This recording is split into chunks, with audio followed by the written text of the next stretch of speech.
मैं शुरुआत सबसे पहले आज बीजेपी से कर लेता हूं। धनंजय गिरी जी, क्या अलग है? पीएम नरेंद्र मोदी ने आस्था की डुबकी लगाई, वो तस्वीरें पूरे देश ने देखी। प्रधानमंत्री का सनातन प्रेम किसी से छिपा नहीं है और हमने देखा कि वो भक्ति में कितने तल्लीन रहते हैं। लेकिन समाजवादी पार्टी पोस्ट जारी करके कह रही है कि हम कौन से अलग है साहब, हम भी तो सनातन को लेकर वैसा ही सोच रहे हैं जैसे आप सोच रहे हैं। वो लंबा चौड़ा पोस्ट देखिए सोशल मीडिया प्लेटफॉर्म पर जो समाजवादी पार्टी ने जारी किया अखिलेश यादव को लेकर।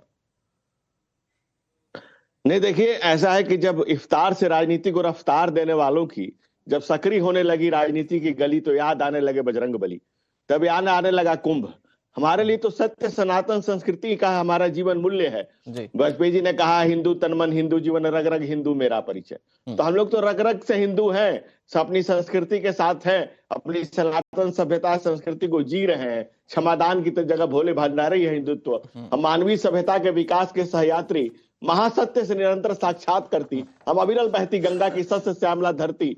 इनकी हिंदुत्व एक हरितिमा है। गाय गंगा गीता गायत्री और गांधी और गोलवरकर हमारे जीवन के वो गीत है। बुद्ध की आंखों से बहती हुई करुणा हिंदुत्व है। हिंदुत्व दिगंबर भी है, श्वेतांबर भी है।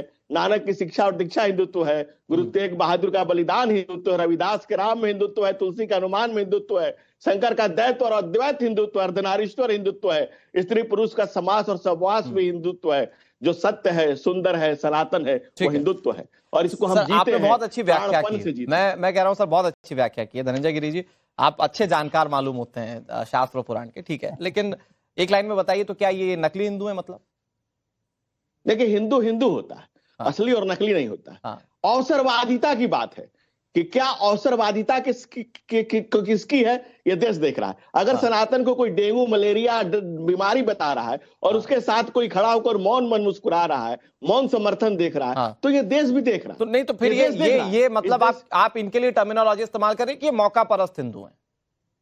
ये कहने की बात भला है क्या? काल ने भी नबी राम नाम का जप किया था क्या? पर बजरंग बली ने उसको छोड़ ही दिया था। मैं आ रहा हूं, ठीक है गिरी साहब, मैं आता हूं आपके पास। तो फिर मतलब जोशी साहब, जोशी आप तो भुवन भास्कर जोशी जी, प्रोफेसर साहब, मतलब आप तो मौका परस्त हिंदू हैं।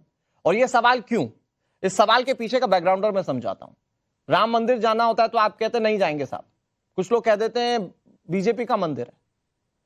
मुझे सवाल मेरे मन में यह है कि अब आप सनातन की आस्था के लिए, और आज आप अपनी व्याख्या करते हुए बता रहे कि देखिए साहब, महाकुंभ जो कि हिंदू धर्म में इतना इंपॉर्टेंट है, उसके लिए समाजवादी पार्टी कितनी विचारणीय है।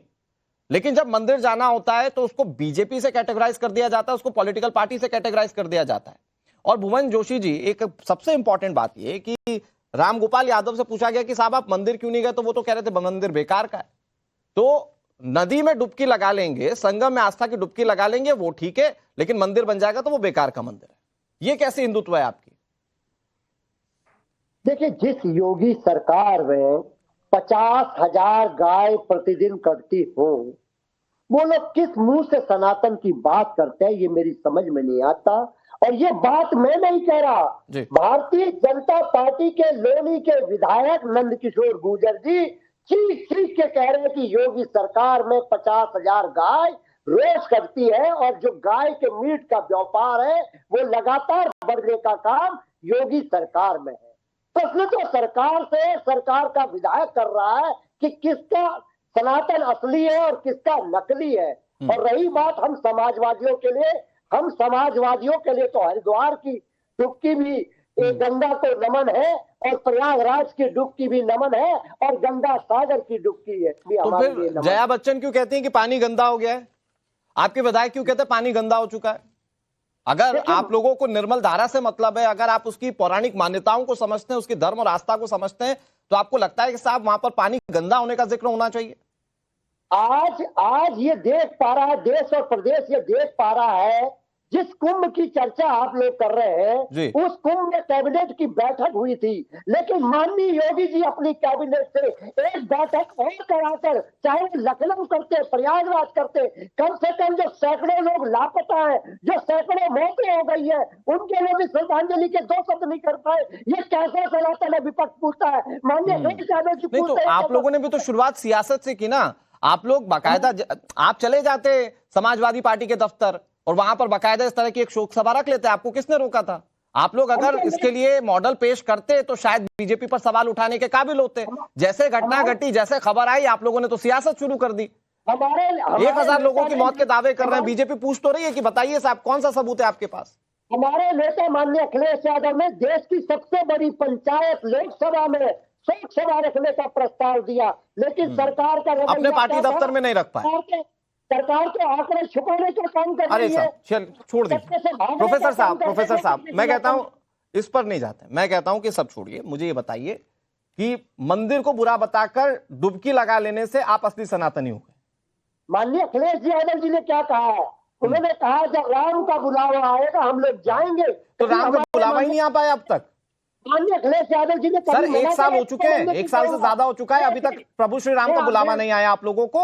मैं आपसे पूछना चाहता हूं, आप लोगों के हिसाब से तो भगवान श्री राम ने ही आशीर्वाद देकर जिताया ना, और कितना बुलावा भेज दे भगवान श्री राम आपको मंदिर जाने के लिए। आपको कहना चाहता हूँ माननीय अखिलेश यादव जी, सुनिए सर, और धर्म की प्रोफेसर साहब, प्रोफेसर साहब एक मिनट, प्रोफेसर साहब मैं थोड़ा और, क्योंकि आप समाजवादी पार्टी के नेता हैं, मैं जानता हूं इस बात को कि आप लोग थोड़ा सा टॉपिक को इस तरफ मोल्ड करने की कोशिश करते हैं। मैं लेकिन एक चीज मैं सर एक मिनट मेरा सवाल सुनिए। अभी अखिलेश यादव की प्रेस कॉन्फ्रेंस सुनी होगी आपने, हरिद्वार में ना कराया तो उन्होंने बोला था राम तेरी गंगा मैली हो गई, फिर उसके बाद खुद भी प्रयागराज पहुंच गए। उन्होंने कहा ना पाप धुलने वो जाते हैं जो पाप करते हैं, तो वो पहुंच गए। फिर देखिए आज ये इतनी बड़ी घटना इसलिए नहीं हो पाती अगर आप समाजवादी पार्टी के मंतव्य और वक्तव्य पर बात ही नहीं करना चाहते हैं। मतलब आप कह दें कि मंदिर बेकार बन गया, उस पर बात करने के बजाय हम बात करें कि बीजेपी ने क्या गलत किया। बीजेपी जो गलत करी सर उस पर जवाब देगी ना। अरे सर मंदिर को बुरा आप ही बता रहे थे ना, मंदिर आज तक आप ही नहीं जा पाए ना। तो आज आप डुबकी लगा लेने पर अपनी जो व्याख्या कर रहे हैं, जो अपना महिमा मंडन कर रहे हैं, उसको सही कैसे मान ले। हमारे लोग मंदिर भी गए लेकिन वो ढोल भी करते, वो चित्र भी लगाते। हमारे कई कार्यकर्ता नेता। धनंजय गिरी जी जल्दी से जवाब दे दीजिए सर, 20 सेकंड में, फिर मैं दूसरे मेहमानों के पास जा रहा हूं।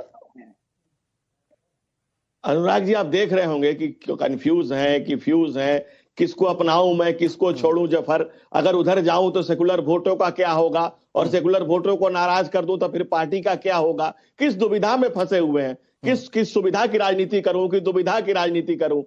संभल का एक पिटिशनर है संत ऋषिराज गिरी, बेसिकली वो यादव समाज से ही आते हैं।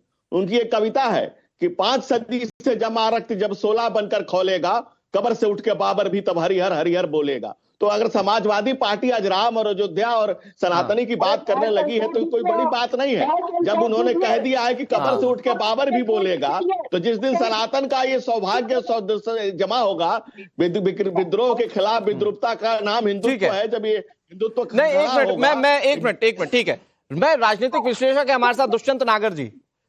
दुष्यंत जी टीवी स्क्रीन पर दिख रहे हैं, समाजवादी पार्टी के प्रवक्ता के रूप में चल रहा है। ठीक है दुष्यंत जी, ये जो धनंजय गिरी साहब कह रहे हैं, क्या बीजेपी ने ये स्थिति पैदा कर दी है क्या कि कोई जनेऊ दिखा रहा है शर्ट के बाहर, कोई ये दिखाने की कोशिश कर रहा है कि देखिए साहब मैं कितना बड़ा सनातनी हूं। डुबकी लगा चुका है, लेकिन वो डुबकी लगाई हो 10 दिन पहले, आज पोस्ट करके डाल रहा है पीएम नरेंद्र मोदी के डुबकी लगाने के साथ ही कि देखिए साहब हम भी सनातन के बड़े अच्छे पैरोकार हैं, हम भी सोचते हैं महाकुंभ के बारे में। तो ये बीजेपी अपने ग्राउंड पर ले आई क्या सबको खेलने के लिए? देखिए ये सबका अपना अपना आकलन है, लेकिन मैं बताना चाहूंगा जब महात्मा गांधी जी ने आके आजादी के आंदोलन में भाग लेना शुरू किया तो कांग्रेस के जो अधिवेशन कार्यक्रम हुआ करते थे वहां सबसे पहले प्रार्थना होती थी, रघुपति राघव राजा राम पतित पावन सीताराम। तो कई लोग ऐसे थे उससे क्षुब्ध होकर जिन्ना कांग्रेस छोड़ के चले गए थे। देखिए तो ये तो सनातन की जो हमारी परंपरा है ये आदि वैदिक है, वैदिक काल से ही हमारे जो है ये एक परंपरा चली आ रही है जी। और ऐसा नहीं है, हर राजनीतिक दल में सनातन परंपरा को मानने वाले हैं, धर्म को मानने वाले हैं, और हर पार्टी में अलग अलग विचार के लोग भी हैं, गैर सनातनी भी हैं। किसी एक राजनीतिक दल पे कोई ये कहे जी हमने ठेका ले रखा है, तो मैं समझता हूँ वो उचित नहीं होगा। लेकिन दुष्यंत जी ये शुरू कहां से होता है? दुष्यंत जी सर मैं बस एक छोटी सी बात कह रहा हूं, उसके बाद अपनी बात के लिए मैं बस छोटी सी बात ही कह रहा हूं कि ये तो फिर अगर आप ये कह रहे हैं कि सब राजनीतिक पार्टी में सब धर्म को मानने वाले लोग हैं, तो अगर बीजेपी हिंदुओं की बात करती है तो फिर उसके ऊपर क्यों आरोप लगता है कि साहब आप जो है वो हिंदू पोलराइज कर रहे हैं? फिर तो ये बीजेपी के संदर्भ में भी उसको एज देना पड़ेगा ना। हाँ वही मैं कह रहा था, मैं आपने पहले टोक दिया मेरे को। हाँ भुवन जी ने कहा कि लोनी के एक विधायक जी हैं, हाँ। सम्मानित श्री नंदकिशोर जी, जी उन्होंने बताया। अब उन्होंने जो बताया उसमें थोड़ा सा रह गया। दादरी में जो कोल्ड स्टोर जहां पे अवैध रूप से रखा हुआ मांस पकड़ा गया, उसका जो ओनर है उसको जानने की जरूरत है, उसका बैकग्राउंड क्या है, जिसने वो कसाईयों को किराए पे दे रखा था। तो अगर वो किसी राजनीतिक दल से जुड़ा हुआ है तो, और हम उस पूरे राजनीतिक दल को दोषी नहीं ठहरा सकते। इसी प्रकार से लोगों की निजी आस्थाएं हैं। आप सही कह रहे हैं सर, आप हर सारी बातों को सही कह रहे हैं। मेरा सवाल तो ये है कि जो लोग बचते थे और अपने आप को सेक्युलर शब्द का इस्तेमाल करते हुए राजनीति में सर्वोपरि बताते थे कि बोले संविधान की भावना को सिर्फ हम बचा रहे हैं, वो लोग सेक्युलरिज्म से हटकर जनेऊ दिखाने पर आ गए, तो क्या वो बीजेपी के पिच पर आ गए? क्या बीजेपी ने इसके लिए मजबूर कर दिया या 80-20 वाली सियासत ने मजबूर कर दिया? क्या भाजपा, आप एक बात बताइए, क्या भाजपा कांग्रेस के पिच पे आ गई? 1954 में नेहरू जी गए थे कुंभ में स्नान करके, धोती जनेऊ पहन के उन्होंने स्नान किया, उनका फोटो आज भी वायरल है, कहीं भी आप गूगल पे मिल आता हूं गिरी साहब। हाँ, ऐसा नहीं है ये पहली बार भाजपा जा रही है, ऐसा नहीं है। नहीं, लेकिन दुष्यंत नागर जी, आप तो समझदार व्यक्ति है, मैं तो ये जान, अच्छा चलिए मैं इसको दूसरे तरीके से पूछता हूं, मैं इसको दूसरे तरीके से समझता हूं। दुष्यंत नागर जी, मैं कहता हूं कि एक ऐसा व्यक्ति, आज आप सनातन के झंडा बरदार बन रहे हैं, भुवन भास्कर जोशी जी बता रहे हैं, उनकी पार्टी बता रही है कि देखिए साहब अखिलेश यादव कितने बड़े सनातनी है, लेकिन पिछले चुनाव में जब आप चुनाव लड़ रहे थे सर, तो उस वक्त AIADMK सरीखी पार्टियां कह रही थी कि हिंदू या सनातन जो है वो कोढ़ जैसा है, एड्स जैसा है, ऐसी बीमारियों का जिक्र करते हुए सनातन की तुलना की थी। तो तब तक तो आप लोग मंच शेयर कर रहे थे ना साहब, आप लोग चुपचाप बैठे हुए थे। पवन खेड़ा जी का बयान देखिए, उन्होंने उसकी निंदा की और अपने आप, लेकिन चुनाव उसी के साथ लड़ा, लेना देना नहीं, उन्होंने गलत है। नहीं, चुनाव उन्हीं के साथ उन्होंने उस बयान की निंदा करी थी अधिकृत रूप से। और एक व्यक्ति के बयान को पूरी पार्टी का तो नहीं, उनकी पार्टी से कई लोगों ने, मंत्री ने कहा, जो स्टालिन के बेटे थे उन्होंने बार बार कहा, मतलब इस पर बवाल जब होता रहा ना, हिंदी मीडिया इस सवाल को लगातार उठाता रहा, और जब इस पर बवाल होता रहा तो विपक्ष के नेता चुप्पी साधे हुए थे और वहां लगातार बयानबाजियां हो रही थी। ऐसा नहीं है, ये आप कह रहे हैं विपक्ष के नेता चुप नहीं थे, विपक्ष ने उसकी निंदा करी। पवन खेड़ा जी का अधिकृत रूप से बयान है। मैं अगर आपकी बात को नहीं मानूंगा।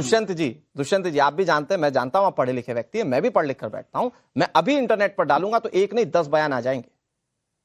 पवन खेड़ा जी मलेरिया से तुलना, कोढ़ से तुलना मीडिया में सर, जिसमें पवन खेड़ा जी ने उसकी निंदा की, उसको मीडिया में चलाया। वहां 4 मंत्री लगातार कह रहे हैं, यहाँ आप मिलकर चुनाव लड़ रहे हैं और फिर आप कह रहे हैं कि नहीं पवन खेड़ा साहब इसकी निंदा कर रहे थे तो हम पवन खेड़ा के बयान को मानेंगे। कांग्रेस पार्टी के, अरे चुनाव लड़ रहे थे तो आप कर देते अलायंस से बाहर।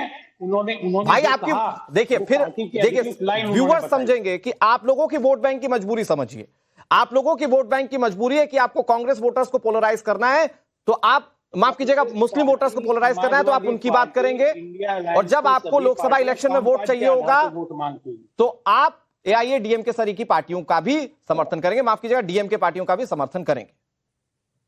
DMK का समर्थन तो भाजपा भी ले चुकी है और भारतीय जनता पार्टी तो महबूबा मुफ्ती का भी समर्थन ले चुकी है। देखिए गठबंधन की राजनीति सर, आज चर्चा सनातन की है ना, सनातन को गाली देने वालों के साथ खड़े रहने पर सवाल है। देखिए गाली जैसे शब्द का प्रयोग करना मैं समझता हूं किसी भी धर्म, तो आपको लगता है कि गंदी बीमारियों से तुलना कर देना ये गाली जैसा नहीं है? बिल्कुल गलत है, बहुत ही गलत है। नहीं गलत है, लेकिन वो तो दे रहे हैं ना गाली, आप उनके साथ बैठे हुए ना साहब, पार्टियां तो बैठी हुई हैं। एक व्यक्ति के राय को पूरी पार्टी का राय नहीं माना जा सकता। नहीं दुष्यंत जी, मैं दूसरे मेहमान के पास जाता हूं, जब तक आप देखिए कितने व्यक्तियों ने कहा है। HS रावत जी, सर आप चूंकि हिंदू धर्मगुरु भी और सियासत को भी बड़ा बखूबी और पैनी नजर से देखते हैं, मुझे ये बताइए सर कि ये जो राजनीतिक पार्टियां हैं, क्या ये सनातनी अभी अभी हुई है या पहले से ही ऐसी है? क्योंकि वो कह रहे हैं कि हम तो पहले से ही सनातनी है, मतलब विपक्षी पार्टियां कह रही है हम तो पहले से ही सनातनी है, हमें दिखाने की जरूरत नहीं है। हालांकि जब मोदी जी जाते हैं प्रयागराज में डुबकी लगाते हैं तो फिर पोस्ट करना पड़ जाता है लंबा चौड़ा। अनुराग जी, ये जो सनातन की बात करते हैं ना, इन पार्टियों का जो रंग है ना, वो सनातन के साधु संतों के खून से रंगा हुआ है, श्रद्धालुओं के जो राम भक्त हैं उनके खून से रंगा हुआ है। अगर मैं बात करूं इंदिरा गांधी जी के समय की, तो उस समय करपाती महाराज ने गोहत्या जो आंदोलन था उसका विरोध किया था, तो उन पर गोलियां चला दी गई थी और वहां पे खून की नदियां बह रही थी। उसके बाद राम भक्तों की बात करें तो राम भक्तों के ऊपर भी किस प्रकार से गोलियां चलाई गई थी और उत्तराखंड के लोग अपने उत्तराखंड की मांग कर रहे थे और उनको किस प्रकार से गोलियों से भून दिया गया था, ये सनातन की बात कर रहे हैं। अभी खड़गे साहब भी कह रहे थे खुद, जैसे अभी नागर साहब कह रहे थे ना, एक व्यक्ति की पार्टी का बयान नहीं हो सकता। खड़गे साहब ने कहा था कि गंगा में डुबकी लगाने से क्या गरीबी खत्म हो जाएगी क्या? क्यों वहां नहा रहे हो तुम, वहां गरीबी खत्म हो जाएगी क्या?